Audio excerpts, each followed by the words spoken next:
breaking headline out of Dallas at this hour. A police chief there calls this a very unique case. It's involving an off-duty officer who shot and killed her neighbor in his own apartment. Amber Guyger was an off-duty police officer arriving home after a long day of work sometime around 10 p.m. Her neighbor, 26-year-old Botham Jean, was in his apartment. Exactly what happened next is still a mystery, but what we know is Guyger went to Jean's apartment. She says she thought it was hers. When she saw him, she fatally shot him.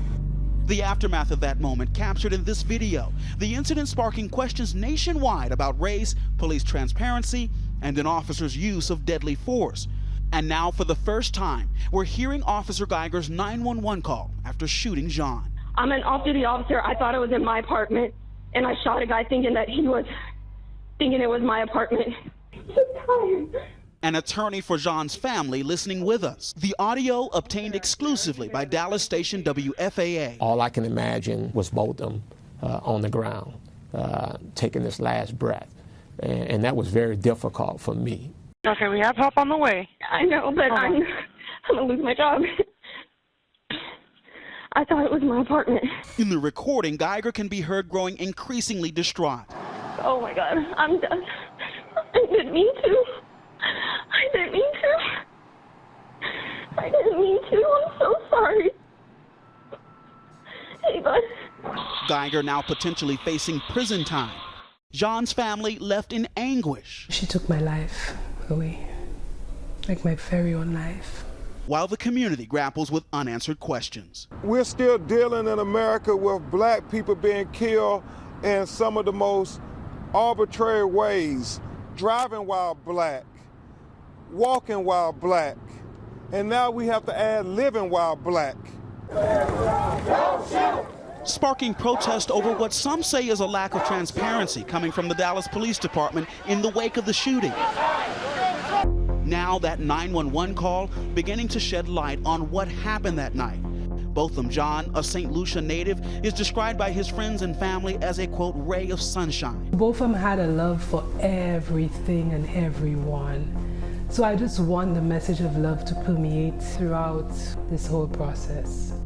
An active member of the Pearland West Church of Christ.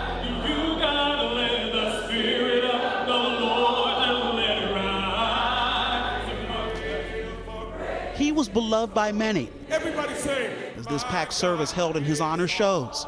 His fate forever changed by Amber Guyger, a 4-year veteran of the Dallas Police Force. This is a person who's been on patrol for 4 years. They have a pretty good idea of how to handle stressful situations at that point. There is nothing to say the two neighbors had a relationship, but on September 6th, after a more than 13-hour shift, Guyger, who was off duty, arrived back to her Dallas apartment building, where she and Jean's lives would cross in the worst way possible. At that point, she could be running around from job to job, so that factors in here. According to the arrest affidavit, Guyger, who lived on the 3rd floor, parked on the 4th floor of the building that night. I just could have sworn I parked on the 3rd floor. She headed to the apartment directly above her unit, thinking, she said, it was her own. The door, she says, was slightly open, the interior dark. I thought it was my apartment. I thought it was my apartment. She says that over and over again in this 5-minute recording. Is that significant to you? It's significant to the point that it makes me feel that that call was staged. It made me feel that she had already spoken with someone. Guyger, still in uniform, said she thought she spotted a burglar, but in fact it was the apartment's resident, Botham Jean. She then fired 2 shots, hitting Jean once in the chest. Do you need police as well or just EMS? Yes, I need both. 20 times on that 911 call, Guyger tells the dispatcher she thought the apartment was her own, at one point saying she was tired.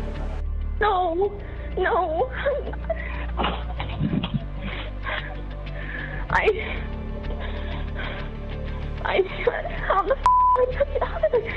did I do this for? I'm so tired. The thing that stand out the very most to me was the fact that when I listened to that call, not one time did I hear Amber Guyger say that she was in fear of her life. The Dallas Police Department was quick to respond, turning the case over to the state investigator, the Texas Rangers. Thank you. In order for us to be truly transparent to this community based on the circumstances, we have invited the Texas Rangers to conduct this investigation. But it would be a few days before Guyger was identified and arrested for manslaughter. The family had many questions for the authorities, the main one being that this police officer should not be given any preferential treatment. As details of that night emerged, protests grew louder, many demanding justice for Jean. This is a case that raises a lot of sensitive questions, and there's going to be enormous public interest.